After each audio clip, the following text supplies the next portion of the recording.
Hello again, Wiley Henderson here, play-by-play voice of the Cranbrook Bucks, but today, of course, it's host of the Bucks Insider. So happy to be back for another episode. We're here at Western Financial Place, where the team calls home. And of course, if you haven't seen any of the episodes yet, well, first of all, shame on you. Second of all, here's a chance to get up to speed with all the coaches, staff, players, everything from the top to bottom that makes this organization successful on and off the ice. Well, enough of the introductions. I say it's about time to get to the episode, so without further ado, hey, let's get to it.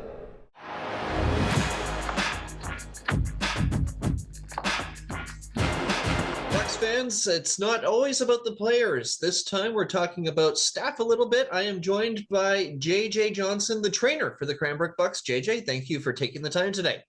Hey, no problem. Thanks for having me.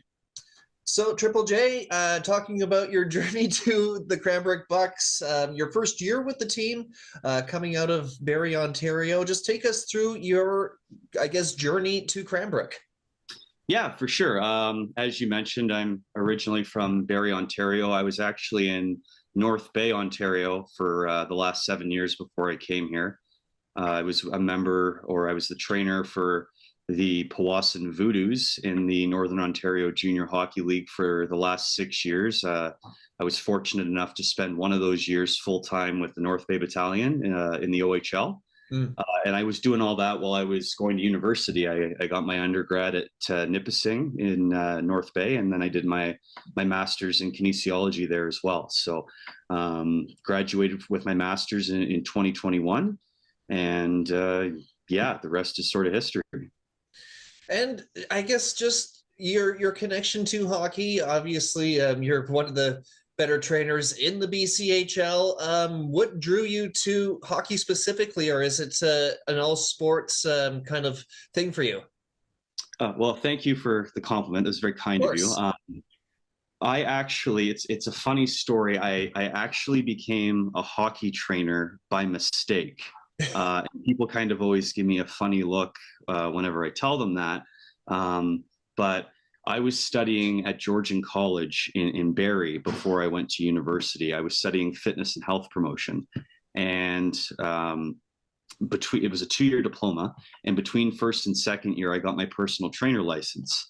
And a bunch of my friends knew that I had gotten my personal trainer license. And the Rama Aces in the GMHL, the Greater Metro Hockey League, it's a non-sanctioned junior league in Ontario. They made a Facebook post that they were looking for a trainer for their hockey team for the upcoming season. This was like the 2014-15 season. Right. And a good buddy of mine, Curtis Warren, I knew was going to play for them, and he was going to be their captain. And a different friend of mine tagged me in that Facebook post because they just saw, trainer for a hockey team. They knew I just got my personal trainer license. So they tagged me in this post. And I applied for that job thinking that they were looking for like a personal trainer for their hockey players, like in the gym and stuff like that. And I got there for day one of training camp only to find out like that's not what a hockey trainer is. It's completely different. But one thing my mom's always taught me is keep an open mind and don't just be so close-minded and shut things out right away. So I went home and I told her, what happened. Like, it's not what I was expecting. And she said, well, just try it for a week. And, if you don't like it, then just, tell them that, a mistake was made. It wasn't what you thought it was, and they'll have to find someone else. Well, within that first week of being a hockey trainer, I fell in love with the job, and I had been planning on to just get the college diploma and sort of just go out into the workforce. But I really started looking into like how you can make this your profession.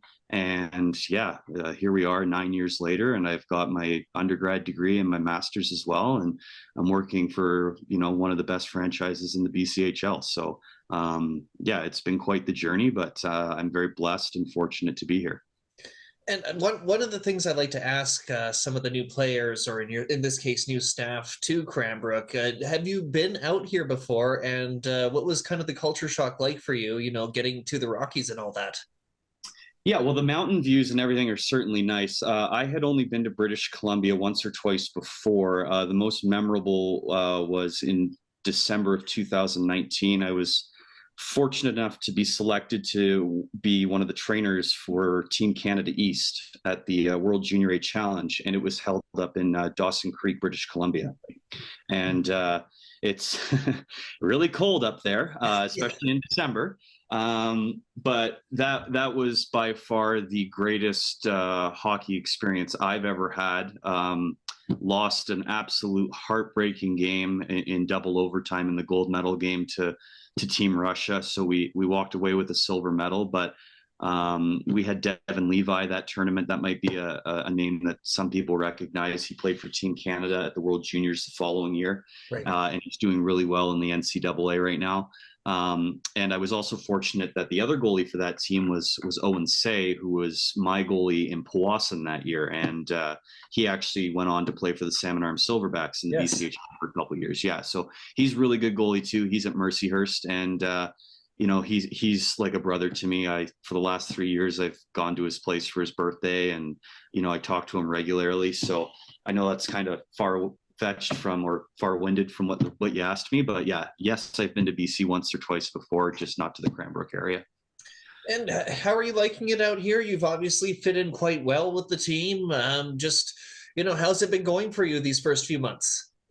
You know what? It was a little hectic at the start. I arrived here like July 28th or something, and I really only had about 2 or 3 weeks to sort of get ready and get rolling for the season. Mm-hmm. Because we had the Bantam camp in August, and then we had our own training camp, and so I only really had about 2 or 3 weeks to prepare, and I'm not complaining about that. I love my job, and I like being on my feet all the time. And but yeah, no, once I sort of got settled in with having things set up the way I want them and got into a routine, it's been going really, really well. And as I said earlier, I'm very blessed to work for such a great organization. And speaking of the organization, still a very new team in the BCHL in terms of its kind of footprint and starting to build that identity. But just your take on this organization compared to some of the spots you've been before. Well, yeah, I mean, I've been, again, very fortunate in my career to work for nothing but first-class organizations. Powassan is a first-class organization, arguably the top organization in the Northern Ontario Junior Hockey League. When I worked in the GMHL, I worked for the Temiskaming Titans my second year, and anyone that knows anything about that league is, the Temiskaming Titans are the creme de la creme of the GMHL. They're a really good organization. They treat their players and staff very well. And the Bucks, you can say the same thing. If something is needed for the team, there's no issue getting that for the players or staff. They just treat everyone so well from top to bottom, and it really, it just feels like one big family, which is important. Yeah, it's definitely, I can corroborate a lot of what you're saying too, having been around the block in BC for a while on the broadcasting side of things. It just really feels at home with this organization, and obviously the staff, it's a trickle-down thing with that, from Nathan and down to Ryan, and obviously us to the players who have really seemed to gel, and onto the players a little bit who you obviously take very good care of throughout the season. How have they been, and how do you enjoy just working with this group of guys? Yeah, you know what? Very, very respectful, polite group of players. Always asking me if I need help with anything, always willing to lend a hand, whether that's, packing the bus or vacuuming the dressing rooms, changing garbages, anything like that. Very, very respectful. And yeah, I have nothing but really good things to say about the group we have. Now, a little bit about your experience with hockey. We've talked about your work and training, but let's go back a little bit further, going back to Barrie, Ontario. Did you grow up playing the game? Obviously, a very big hotbed for hockey in that part of the Canada. Yeah, no, I'm not really well versed in terms of playing in hockey. I played like a year and a half of non-sanctioned house league hockey when I was in elementary school. And then when I got to grade 8, grade 9, I really got into golf. And I was a competitive golfer throughout high school. I mean, I wasn't, Tiger Woods by any means, but golf was primarily my sport. And I also, in the wintertime, I enjoyed playing ball hockey when I couldn't golf. So I started off as a goaltender in ball hockey, and then I started playing defense. But yeah, my skating's not exactly there. Yeah, okay, and I think our career paths into off the ice on hockey kind of take similar turns in that regard. But I digress. We're in the Detroit Red Wings right now, a team that you identified as you're being a fan of. Oh yeah. Before this interview started. So a little bit of Detroit Red Wings rapid fire. I didn't really get time to study up on some trivia, but it's a team that I've followed a long time. And all right, give it to me. In the 90s, JJ, I know that you got to experience some of the peaks for that franchise through that great run that they had, 25 years straight making the playoffs. I believe it was it 4 Stanley Cups through that time too? And 97, 98, 02, and 08. And I smashed my TV remote in 09 when Fleury made that save on Lidstrom with 2 seconds left in game 7. That would have tied it. But yes, 4 cups in that time. Yeah, and obviously, as a hockey fan, you've been kind of spoiled in that regard, especially for most of the fans here in BC that have been long-suffering Canucks fans. And some will point to that 02 team with that Nick Lidstrom goal on Dan Kluche as one of the low lights for us, but I'm sure that you have a different view of that, but I digress again. Anyways, rapid fire, your favorite Red Wing of all time? Oh boy. There's a big list here. I have a favorite forward, a favorite defenseman, and a favorite goalie. So my favorite forward, Steve Yzerman, my favorite defenseman's Nicholas Lidstrom, and my favorite goaltender is Chris Osgood. If you held a gun to my head and made me pick one, I would say, because I was a defenseman, I will say Nick Lidstrom is my favorite Red Wing of all time. Yeah, I think the forward and the defenseman were pretty much expected given your timeline. I thought it was a little bit far back for Gordie Howe, but the goalie, no Hasek or no Vernon.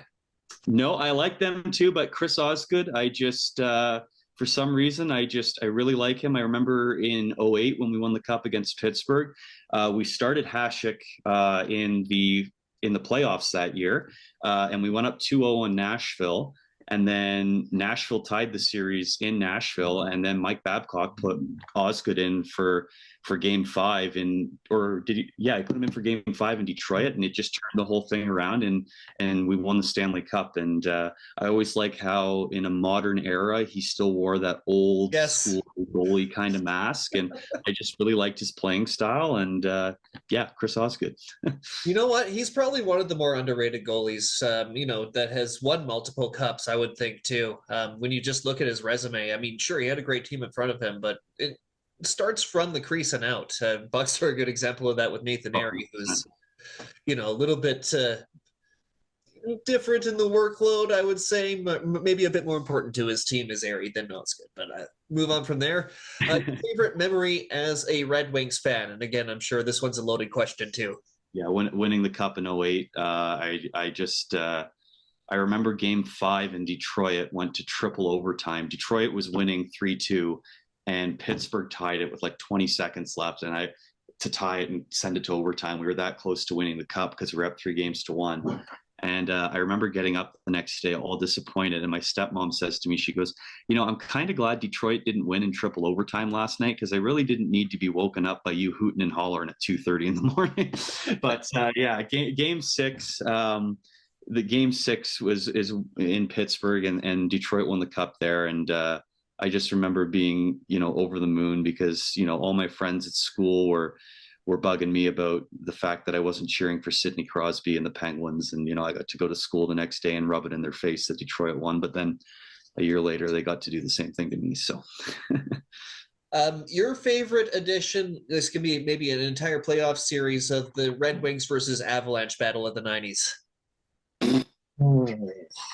Well, that was some great hockey.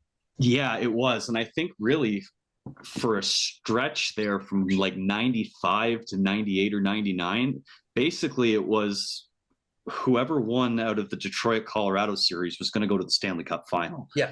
95, Detroit went to the Cup final and lost to the New Jersey Devils.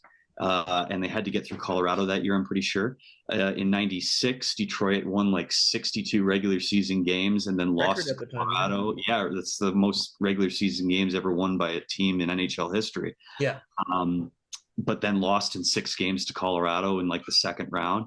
And then in 97 and 98, when Detroit went back to back, they had to go through Colorado to get to the Stanley Cup final. And then even in 02, they had to go through Colorado in the, I think it was the conference final that year that Detroit had to get through Colorado. And game 7, they won like 6-0 or 7-0, something like that. Total. But it's, if I had to pick one, I was like 3 and 4 years old in 97 and 98, and I didn't really have a favorite NHL team then, so I'm going to pick 02 when we spanked them in game 7 to go to the Cup final. And you look back at those body of years too, just the Hall of Famers on both sides that were involved in those games, and just how spoiled we were to get to watch that. All of those guys in their prime too.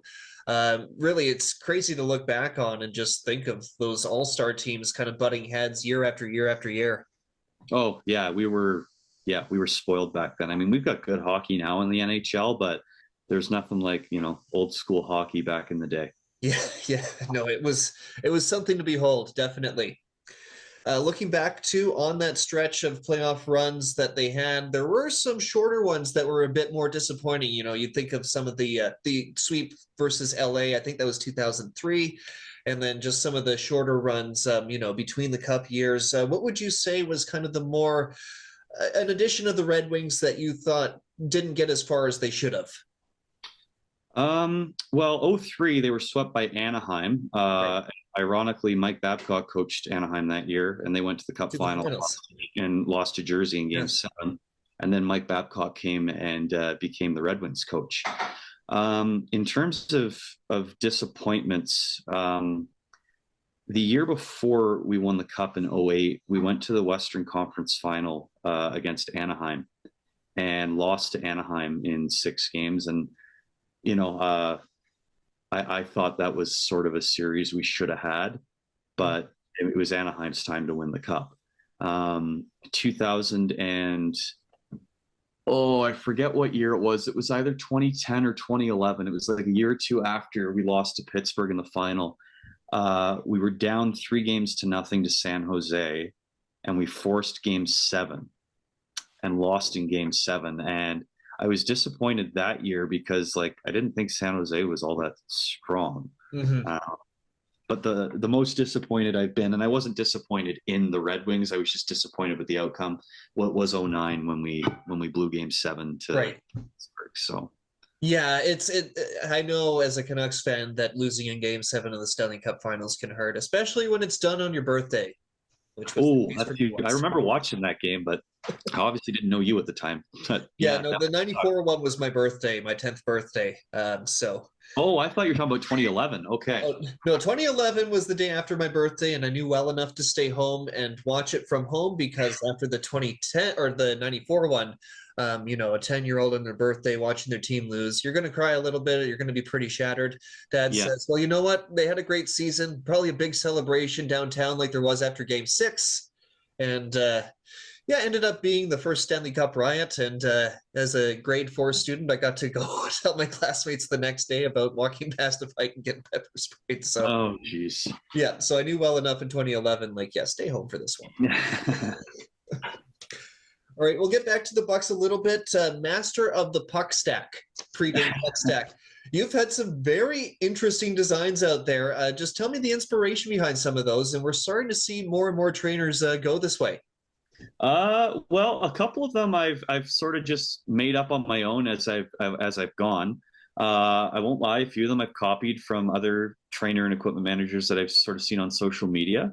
But lately I've just been doing a normal pyramid with one puck standing on top because Nathan Airy likes to knock that one puck off the top, and then Benny likes to come along and just knock them all off. So I haven't done a creative one in probably a couple of months, but maybe I'll do another one next game for you.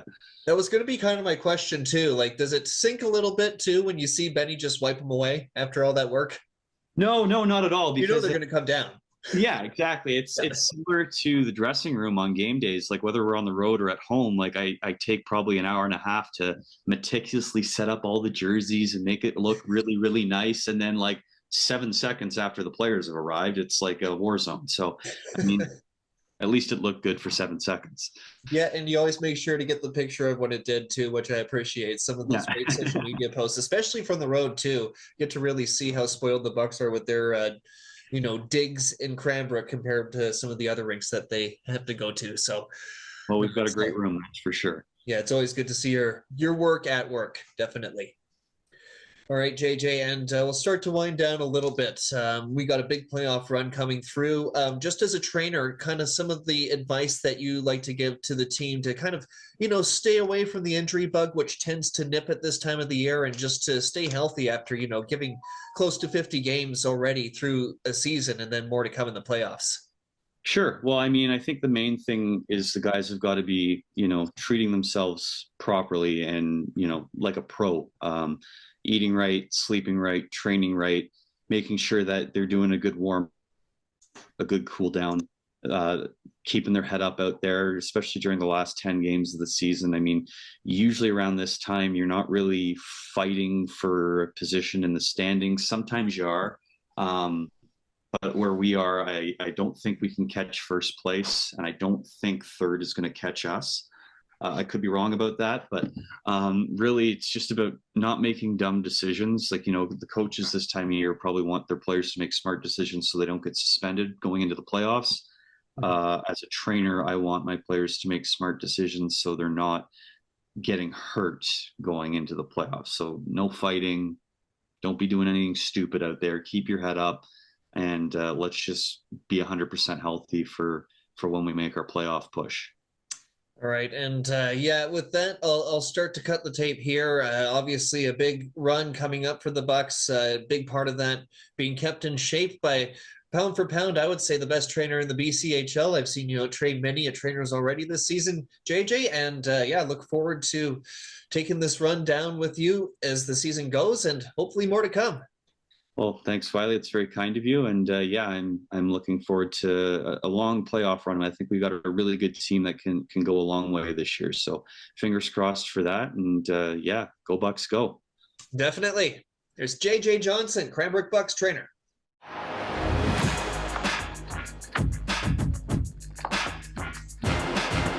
If you've been watching, like me, this Cranbrook Bucks team since the very beginning, you will agree that this year's defense group is probably the best that the team has iced so far. I mean, hey, look what they got to work with. Returning guys like Reese Bentham, Cam Kungle, Carson Good. New blood, too. Willem Turward, Marcus Yim. I mean, I could go on, but maybe one of the most fun to watch out of that whole group, and maybe the most underappreciated, out of Skaneateles, New York, Bauer Morrissey. Was able to catch up with Bauer now in his second full season with the Cranbrook Bucks, and man, what an impact he has made this year. An injection of speed and skill, and he's also not afraid to get his nose dirty in some of those spots on the ice that can be just a little bit tough to play in sometimes, especially in this league. But no fear from this guy, number 6, Bauer Morrissey, Cranbrook Bucks. Here he is.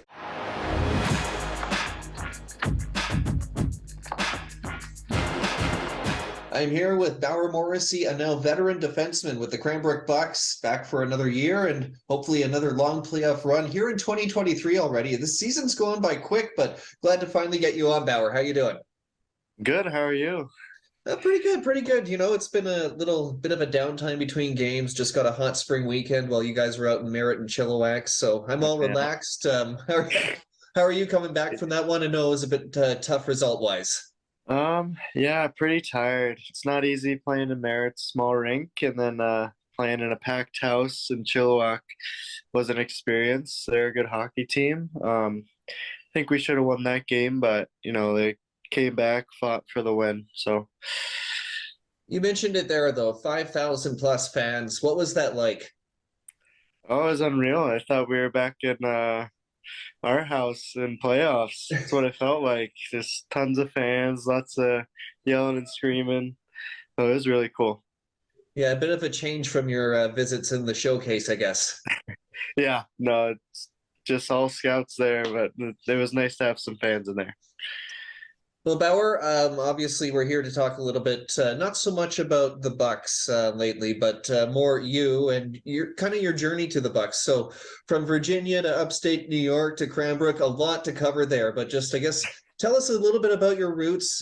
Did you play much in Virginia before heading up to New York? Yeah, so I started out probably when I was 3 or 4, I think. My dad actually played college hockey, and he played a couple years out in Europe. So I think that's where my love for the game started. So yeah, I started playing roller hockey and ice hockey down in Virginia. Um, Moved my way up. Got to the Little Cats, which was my first triple A tier one type of hockey. My dad actually coached us for 4 years. Then when I was 15, we moved up to Skinny Atlas, which is in central New York, for those of you who don't know. That's Skinny Atlas. And Skinny Atlas, correct. Yep.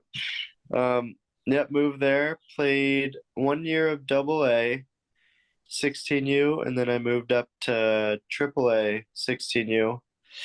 Then after that, I went to Millbrook, which is a boarding school like an hour and a half north of New York City, which was a good experience. I got to play there for 2 years since my plans to come to Cranbrook after my first year there got canceled.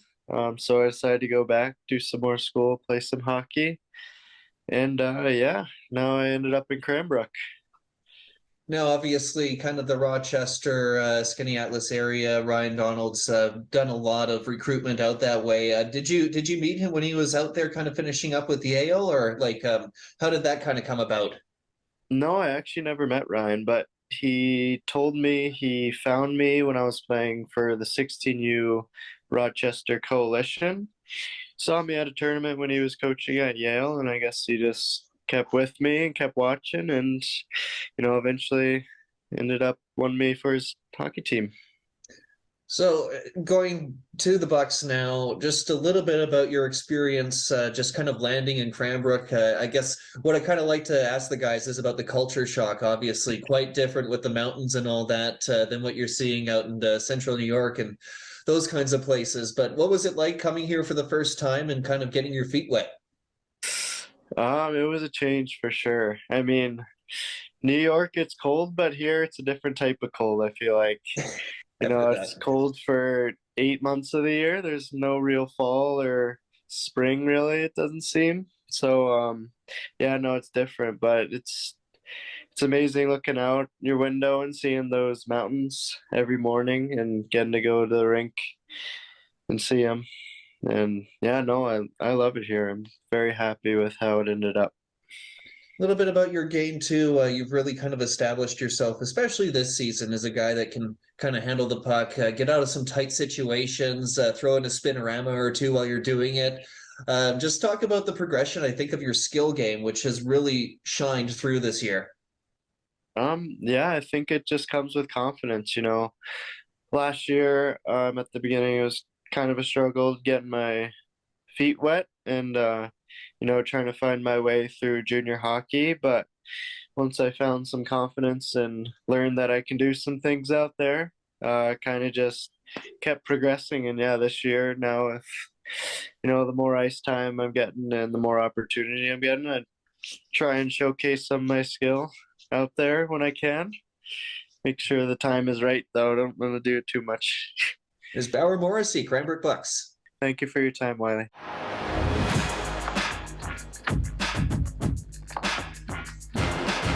Well, that just about does it for another episode of the Cranbrook Bucks Insider. Anyways, until next episode, I'm Wiley Henderson, play-by-play voice of the Cranbrook Bucks, thanking you for watching and thanking our guests JJ Johnson and Bauer Morrissey. We'll see you next time. I don't know if I got the right one for this, but I saw Barrie, Ontario.